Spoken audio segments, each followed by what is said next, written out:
রাওয়ালপিন্ডিতে সিরিজের দ্বিতীয় টেস্টেও পাকিস্তানের বিপক্ষে বাংলাদেশের ঐতিহাসিক জয় ৬ উইকেটে জিতেছে টাইগাররা। ২-০ ব্যবধানে সিরিজ জিতে পাকিস্তানকে হোয়াইট ওয়াশ করল লাল সবুজের দল। ম্যাচ সেরা হয়েছেন মেহেদী মিরাজ, সিরিজ সেরা রহমান পেয়ারের রিপোর্ট। যেন কাল বৈশাখীর দিগন্ত জোড়া মত্ত ঝাপটা, রাওয়ালপিন্ডিতে ইতিহাসের নতুন বাঁকে বাংলা। হাসান মাহমুদ, নাহিদ রানাদের হৃদয়ে আমার সোনার বাংলা, আমি তোমায় ভালোবাসি। ওদের খেলায় যেন বটের ছায়ায় তরুণ মেধাবী শিক্ষার্থীর শানিত কথার ঝলসানি। পাকিস্তানের মাটিতে পাকিস্তানের বিপক্ষেই টেস্ট সিরিজ জয়, নতুন বাংলা অকুত ভয়। রাওয়ালপিন্ডি টেস্টের পঞ্চম ও শেষ দিনের খেলা, ইতিহাস গড়ার মঞ্চটা প্রস্তুত করে রেখেছে টাইগাররা। বিনা উইকেটে ৪২ রান নিয়ে খেলা শুরু করে বাংলা। আরও ১৪৩ রান চায় ওরা। রান তাড়ায় ইতিবাচক জাকির সাদমান। উদ্বোধনী জুটিতে এলো ৫৮ রান। ৩৯ বলে ৪০ রান করেন জাকির হাসান, ৩টা ৪ আর ২টা ছক্কা হাঁকান। জীবন পেলেও ইনিংস বড় করতে পারেননি সাদমান, ওর ব্যাটে ২৪ রান। ২ উইকেটে ১২২ রান নিয়ে লাঞ্চে বাংলাদেশ। লাঞ্চের পর বেশিক্ষণ টিকতে পারেননি নাজমুল শান্ত, ৩৮ রান করে কাপ্তান ফিরে গেল। শেষ পর্যন্ত বাংলার জয়, দ্বিতীয় টেস্টেও পাকিস্তানকে হারালো। রাওয়ালপিন্ডিতে নয়া ইতিহাস গড়ল টাইগাররা।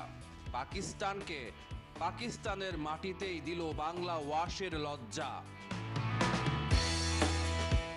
এটাই বাংলাদেশ ক্রিকেট ইতিহাসের সেরা অর্জন কিনা, জমতেই পারে তর্কটা। রহমান পেয়ার, ৭১। দর্শক, পাকিস্তানের রাওয়ালপিন্ডিতে ইতিহাস গড়েছে লাল সবুজের Bangladesh. Back to back test জয়, বদলে যাওয়া বাংলাদেশের রহস্য কি, এ বিষয়ে আমাদের সাথে যুক্ত হচ্ছেন সহকর্মী সাইফুল রূপক, নিউজ রুম সেন্টার থেকে, কারণ বাজারের। রূপক, ২ টেস্টেই একচেটিয়া দাপট বাংলাদেশের, এমন পারফরমেন্সের মূল পয়েন্টগুলো যদি বলতেন। অবশ্যই জুলাই আগস্টে যে ছাত্র জনতার আন্দোলন হয়েছে দেশ জুড়ে, তারপর তাদের যে জয়, সেটা তো নিশ্চয়ই ক্রিকেটাররা দেখেছে। তারা অনেকেই সেটা সেই আন্দোলনে ছিল নানাভাবে সোশ্যাল প্ল্যাটফর্মে, এবং ক্রিকেটারদের যে মানসিকভাবে আসলে শক্তি বেড়েছে, উন্নতি হয়েছে, তারা যে আসলে বুক চিতিয়ে লড়াই করার যে একটা শক্তি পেয়েছে, সাহস বেড়েছে, সেটা কিন্তু মাঠের ক্রিকেটে আমরা দেখেছি ভালো একটা প্রভাব পড়েছে। আপনি যদি উদাহরণ চান, উদাহরণ কিন্তু এই যে দ্বিতীয় টেস্টে জলজান্ত উদাহরণ আছে।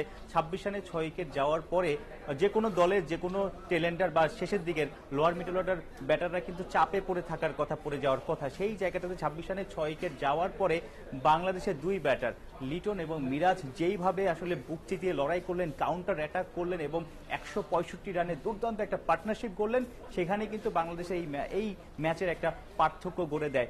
মিরাজ ৭৮ রান করলেন, লিটন কুমার দাস ১৩৮ রান করলেন। বলা যায় যে বাংলাদেশ যে শেষ পর্যন্ত লড়াই করতে পারে, ক্রিকেটাররা যে এখন শেষ বিন্দু পর্যন্ত লড়াই করার যে সাহসটা তাদের রয়েছে, সেটা কিন্তু এই টেস্টে দেখেছি। পাশাপাশি আরো কয়েকটা পয়েন্ট আছে। সিগনিফিকেন্ট একটা পয়েন্ট বলতে চাই, নাহিদ রানার বোলিং। আপনি গতকাল যদি দেখেন যে ১৪৫, ১৫০, ১৫২ কিলোমিটার ঘন্টায় যে স্পিড, সেখানে তার বোলিংয়ে সেটা দেখেছি, এবং তার বোলিংয়ের এগেনস্টে কিন্তু পাকিস্তানের নামি দামি ব্যাটারও আসলে ভরকে গিয়েছে। তারা আসলে ঠিকমতো খেলতে পারেনি। পরপর ৩ ওভারে ৩টা উইকেট তিনি নিয়েছিলেন। বাবর আজম, সোট শাকিল, শান মাসুদ, এভাবে আসলে ম্যাচের নানা দিকে আসলে ক্রিকেটাররা নিজেদের সেরাটা নিংড়ে দিয়েছে। তারা আসলে ভয় ডরহীন ক্রিকেট খেলেছে গোটা ৫ দিন। যদি বলি যে রাওয়ালপিন্ডিতে ২ ম্যাচে ১০ দিন, সেই জায়গাটাতে আসলে ম্যাচের পার্থক্য করে দিয়েছে। বাংলাদেশ যে ডমিনেট করেছে, কারণ প্রত্যেকটা ক্রিকেটার তাদের সেরাটা দিয়েছে। কখনো কখনো বলা যায় যে আসলে নিজের সেরাটারও অনেক বেশি দিয়েছে। আসলে সেই বিষয়টা আসলে ফুটে উঠেছে এই ২ ম্যাচের টেস্ট সিরিজে, যেটা কিনা আসলে বাংলাদেশের ক্রিকেট ইতিহাসের অন্যতম সেরা জয়, সেরা সিরিজ জয়। কারণ বাংলাদেশ দেশের আবারও যদি আমরা একটু পাকিস্তানের পাশাপাশি ভারতের প্রসঙ্গেও যদি আসি, যে চলতি মাসে ভারতের বিপক্ষে ওদের মাঠে আবারও হচ্ছে জোড়া টেস্ট খেলবার কথা রয়েছে। বাংলাদেশের টিম ইন্ডিয়া কি এই বাংলাদেশের পাকিস্তানের বিপক্ষে জয়ের বিষয়টিতে কি চাপ অনুভব করছে? আপনার কাছে কি মনে হয়? হ্যাঁ, আসলে বেশি দিন বাকি নেই। এই মাসের 19 তারিখেই ভারতের বিপক্ষে বাংলাদেশ প্রথম টেস্ট খেলবে। 2 ম্যাচের টেস্ট সিরিজ ভারতের মাটিতে। স্বাভাবিকভাবে প্রতিবেশী দেশ, ভারতের প্রতিবেশী দেশ, একদিকে পাকিস্তান আরেকদিকে বাংলাদেশ। পাকিস্তানকে যেভাবে বাংলাদেশ উড়িয়ে দিয়েছে, যেভাবে আসলে আগের ম্যাচে 10 উইকেটে জয়, এই ম্যাচে 6 উইকেটে জয়, একদম বলা যায় ড্রাইভিং সিটে থেকে 9 দিন, যদি একদিন বৃষ্টিতে ভেসে গেছে, 9 দিন ড্রাইভিং সিটে থেকে বাংলাদেশ টেস্টটা জিতেছে, দুটো টেস্ট জিতেছে। সেই জায়গাতে ভারত তো চাপে থাকার কথা। ভারতের এক্স ক্রিকেটার, অনেক বর্তমান ক্রিকেটার নানা জায়গায় কথা বলছে, সেখানে কিন্তু বলছে যে আসলে বাংলাদেশের বিপক্ষে ভারতের এই সিরিজটা কঠিন হবে, কারণ এই বাংলাদেশ একটু ভিন্ন বাংলাদেশ।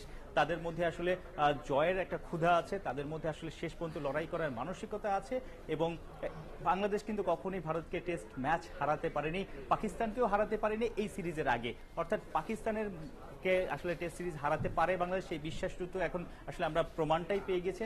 ভারতের বিপক্ষে হারাতে পারবে সেই বিশ্বাসটুকু নিশ্চয়ই এখন ক্রিকেটারদের মধ্যে গ্রো করবে এই সিরিজটা জয়ের পর। নিশ্চয়ই সেই বিশ্বাস থেকে বাংলাদেশ ভারতের বিপক্ষে দারুণ কিছু করবে। 2 ম্যাচের টেস্ট সিরিজ ভারতের বিপক্ষে দারুণ কিছু করলে বাংলাদেশ যে টেস্ট চ্যাম্পিয়নশিপ আছে সেখানে একটা ভালো অবস্থানে আছে, কারণ গত বছর আমরা দেখেছি ঘরের মাঠে নিউজিল্যান্ডের বিপক্ষে বাংলাদেশ একটা টেস্ট জিতেছিল, ঘরের মাঠে, সেটা সিলেটে। এখন অ্যাওয়েতে 2টো টেস্ট জয় পাকিস্তানের বিপক্ষে। ভারতের বিপক্ষে দারুণ কিছু করলে এরপর ঘরের মাঠে সাউথ আফ্রিকার বিপক্ষে টেস্ট আছে। টেস্ট চ্যাম্পিয়নশিপে বাংলাদেশ আগে 2 টেনিয়র বা সাইকেলে কিন্তু বাংলাদেশ ভালো করেনি, সেই জায়গাতে এবার কিন্তু দুর্দান্তভাবে কামব্যাক করেছে এবং টপ 5 এর মধ্যেই আছে। সো বলা যায় ভারতের বিপক্ষে বাংলাদেশের দারুণ সম্ভাবনা আছে, এবং হাইপটাও বেশি বাড়বে অনেকটা এই ভারত বাংলাদেশ সিরিজটা এই মাসে। অসংখ্য ধন্যবাদ সাইফুল রূপক। আপনার মাধ্যমে আসলে বাংলাদেশের পাকিস্তান এবং ভারতের একটিতে জিতে গেল পাকিস্তানের সাথে বাংলাদেশ, আরেকটিতে হবে, দুটি নিয়ে যে পর্যালোচনা আপনি দিলেন তার জন্য অসংখ্য ধন্যবাদ। আগামীতে আবারও নিশ্চয়ই খেলার কোনো খবর নিয়ে আলোচনা হবে আপনার সাথে।